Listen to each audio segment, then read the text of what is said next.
Good morning, virtual Canada. Bonjour, Canada virtuel. This is a presentation on forming concepts of Mozart and Homer using short-term and long-term memory, a computational model based on chunking. By its end, you will learn how the ideas of the chunking theory, about which you may have learned during the undergrad psychology course, may be related to higher-level cognitive processes such as concept learning. The proposed model was based on chunking and has categorized previously unseen literature pieces by Homer, Chaucer, Shakespeare, Walter Scott, Dickens and Joyce, as well as unseen sheet music scores by Bach, Mozart, Beethoven and Chopin.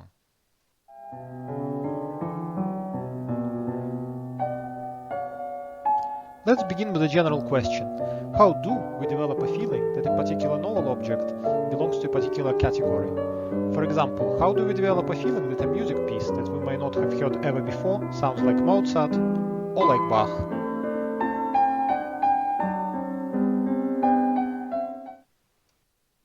What about literature? How do we form, store, update, and apply those concepts? Are the mechanisms behind the feeling it just has to be Homer the same as behind it just has to be Mozart? I say, no wealth is worth my life. Not all they claim was stored in the depths of Troy, the city that was built on riches. Not all the gold held fast in Phoebus' Apollo house on Pytho's sheer cliffs. Life's but a walking shadow, a poor player that struts and frets upon the stage, and then is heard no more. It's a tale told by an idiot, full of sound and fury, signifying nothing. Indeed, what are concepts? In cognitive terms, we may say that concepts are mental representations of classes of things out there in the world. This sounds mildly controversial in itself, but still, the follow-up question is even more difficult. What are those mental representations made of, and how do they work? According to the classical view that has dominated thinking since Aristotle, concepts are lists of defining features that are both necessary and sufficient. For example, a dog is an animal, furry, barks, has 4 legs, and so on. It has taken humankind all this time, but it wasn't until the mid-20th century that it was noticed that the definitional approach just does not work. Philosopher Ludwig Wittgenstein, who is always easy to find in various photographs by his glowing halo, has demonstrated that concepts are completely limitless, unbounded, and that even when some defining features may be necessary, for example being animate and breathing for dogs, those features may not be sufficient. Prototype theory was put forward to account for concepts' ill-defined nature, and suggested that each concept has a prototype with a summary description where the greatest family resemblances point to the most prototypical members. In our example with the dog, we may still point to the same features, an animal, furry, and so on, but with the proviso that the said features are characteristic rather than defining. The approach was inspired by Wittgenstein's work and in some sense against his warning of overinterpreting the family resemblance point. Indeed, one big criticism against the prototype approach is that the lists of family resemblances are arbitrary and there is no way to decide what does or does not go in. The other core idea, the most prototypical member, is similarly vague. In comes the exemplar theory, also known as the Generalized Concept Model, or GCM. From its perspective, concepts come about when the memory system derives a typicality gradient from a large number of specific instances. For example, in this model of rock categorization, rock dimensions were provided by geology textbooks, or similarity judgments by human participants. For instance, a participant may have scored a particular piece of granite as darkness of color equals 4, grain size equals 2, shininess equals 8, roughness equals 2. These values would then be put into GCM equations to model recognition of granite, and we could continue to train it with more participants and more rocks. There are 4 problems with this approach. Firstly, the model relies on the conceptions of particular experts, geology in this case, to provide it with the required dimensions, and, outside of the imposed similarity metric, does not allow for participants to develop their own subjective dimensions, e.g., these stones look like the ones that made up my grandmother's fireplace dimension. Secondly, GCM offers little insight into how the participants and experts came up with their dimensions and scores in the first place. Thirdly, a fully developed and fully trained model of rock categorization would once again need expert human input of dimension data to classify poems, novels, music pieces ad infinitum. It cannot account for learning concepts from raw data. The fourth problem is that GCM, or the prototype theory for that matter, have little to say on how the formation of concepts is rooted in the fundamental psychological mechanisms such as short-term memory, long-term memory, and the perceptual apparatus. Before proceeding with what the current model has to offer to the discussion above, we will briefly introduce the chunking theory and the modeling architecture itself. The origins of chunking theory can be traced to 1959. Since then, the theory has produced at least 20 findings in verbal learning research, shed light on human memory mechanisms, and distilled seminal work on perception and memory in chess. All of the research above, plus more, is encapsulated in computational architecture, CHREST, chunking hierarchy and retrieval structures. As its name suggests, chunking theory is founded on the proposed mechanism of chunking. A chunk can be defined as a meaningful unit of information made up of elements that have strong associations between each other. Chunking, on the other hand, is the process of creating and updating chunks in a cognitive system. A simple demonstration of chunking mechanism is on the screen. Both numbers here are made up of 12 digits. The top number is made up of some random digits and would be actually quite an effort to learn. The bottom number may initially appear to be just as difficult, but if you look closely, the first 4 digits are the date of Canada's independence, the second 4 digits make up the year of the famous Dartmouth Conference, and we have the 2020 Coxeye Conference date in the end. Thus, instead of learning 12 chunks of data, we only need to learn 3 chunks to cover the same digit span. As you can tell, chunks themselves vary a great deal between people due to personal differences, e.g. list of telephone numbers and postal addresses that you know will be different from your neighbors and from mine. But the chunking mechanism itself is largely invariant across cultures, domains, and individuals. As I have mentioned above, chunking theory is encapsulated in computational architecture. CHREST is a computer model that simulates human learning processes. In one important aspect, CHREST is similar to the amazing as well as now ubiquitous artificial neural network models.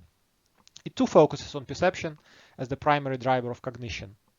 The big difference to the neural nets is that CHREST has a symbolic as opposed to subsymbolic architecture, which is expected as its roots lie in cognitive psychology and not neuroscience.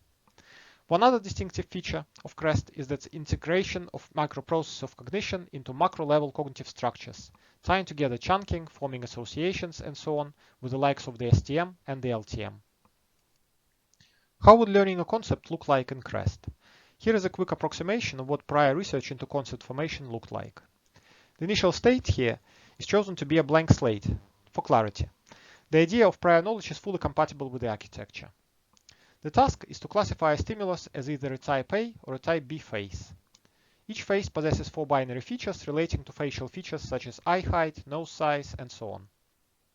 As we can see, CHREST is shown as type A face and begins to learn it 1 chunk at a time. Learning here is defined as growing the LTM network. As the model's prior knowledge is blank, note that 1 chunk here also equals to 1 facial primitive. The primitives include the facial oval, the mouth, the nose, the eyes, as well as the label letters. Here, the stimulus face has finished learning, and label primitive, the letter A, is now learned. Crucially, when 2 chunks from visual and verbal modalities enter STM at the same time, a naming link is formed. The naming link here is in red, linking the binary face to the type A label. Presentation of the type B face with its high eye line also results in learning. Notice that in this case the learning was done in 1 step as the mouth and nose arrangement had been fused into a single chunk previously. We now have a naming link connecting the type B face with its label. With the learning now done, CHREST is now ready to classify novel faces. Of course, the aim of the current study was to develop CHREST's account of concept formation in non-toy domains, i.e. literature and music. Not only do they possess real-life fuzziness, but they also rely on time-step sensitive, sequential, non-binary data. To achieve the same, our first step was to test CHREST with toy, non-binary sequential data, to have it classify occluded city names as either type A or type B. Due to CHREST's failure to categorize patterns when an occluder is preceding it, for example, Liverpool, Zivelzul, we proposed 2 new mechanisms to the existing CHREST architecture. Firstly, a sliding attention window was added to represent limited scope of a human reader and to allow multiple passes over patterns deemed unfamiliar by the LTM. Secondly, CHREST now records chunk activation, the largest chunk met so far, as a function of input pattern to allow for conflict resolution between chunks voting for different categories. In this Liverpool example, CHREST would iteratively scan the pattern and attempt to retrieve corresponding chunks from its LTM, eventually reading off the naming link type A from the largest of the retrieved visual chunks, Liverpool. More formally, the confidence that category label is CI, given a book or music score X, is equal to AI, which is the LTM chunks activation corresponding to that category, divided by the sum of chunk activations across all of M categories. I should add that this is the only formula that I have in this presentation, so I hope that you have enjoyed it. With the mechanisms now in place, CHREST was ready to be acquainted with the great masters of literature and music. The chosen masters were Homer, Chaucer, Shakespeare, Walter Scott, Dickens and Joyce for literature, Bach, Mozart, Beethoven and Chopin for music. The pattern primitives for the literature modality were assumed to be words. Music note structures occupying one time step in the music score notation became music primitives. Also, sheet music symbols were changed to music standard letter notation. The domains were never specified to the model, it was simply given 300 kilobytes of text data per each author or composer. No words or notes were removed during training or testing, although timings of the notes were not kept. Another important point is that CHREST learned both modalities simultaneously. And CHREST was able to learn and apply new concepts in the complex real-world domains of literature and music. It required no ad hoc additions to the fundamental architecture in order to deal with literature, music, or indeed author-specific nuances. Of the 50 novel patterns across 10 categories, implying 5 correct answers by pure chance, CHREST correctly categorized 39. Despite the sample size being quite small, some preliminary conclusions may still be drawn. Performance across some categories was better than the others. The old masters of both domains, Homer, Chaucer, Shakespeare, and Bach and Mozart, generating the highest confidence scores and the highest proportion of correct answers. Interestingly, there were also some cases of duck rabbit scores, where the model could not split its preference one way or another. Another noteworthy result is that despite being trained on music and literature simultaneously, the predictions did not have instances where a pattern was categorized as, say, 60% likely to be some literature author, but 1% likely to be a music composer. Summarizing, one strength of the model was its lack of hand-engineered features, with all learning and testing being done from raw data only. Secondly, the model was quite parsimonious with the training data. Only a few sonatas by Mozart and a few chapters by Homer were needed to learn generalizable concepts of Mozart and Homer respectively. Thirdly, the model learned concepts across two dissimilar domains, thus doubling the data explained 3 parameters used ratio. And now to some potential criticisms. The model had no human data to compare against. We would argue that because the model is rooted in decades of cognitive research, these results are still relevant to psychology, as they may be viewed as rigorous extrapolation of previous research into the cognitive apparatus. Also, human study with similar experimental design is in the works, so do watch this space. The second potential drawback is the lack of timings used in music. This could be a lesser problem for the rhythmically rigid classical period composers, like Bach and Mozart, but romantic period composers, like the later Beethoven and certainly Chopin, did rely on contrametric rhythm. Perhaps rhythm could be added to a parallel chunking network in subsequent models. One other potential weakness was that author-composer categories were a priori labeled and predetermined, with learning being supervised only. There are 3 replies to that criticism. Firstly, CHREST architecture has unsupervised learning at its core. The automatic clustering of patterns into chunks is independent of all labels. Secondly, despite music literature distinction not being explicitly taught, CHREST has shown no LTM chunk activation across mismatching modalities. This unsupervised clustering of chunks may point to the emergence of distinct concepts of literature and music. Thirdly, human readers and musicians do tend to know the name of the author and composer that they are studying, thus largely matching the labeled stimuli approach of this concept formation study. We may thus conclude by paraphrasing the great Herbert Simon.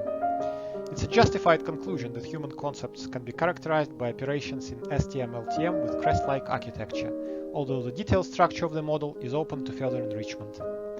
I salute you for listening, and I'll be happy to take any questions.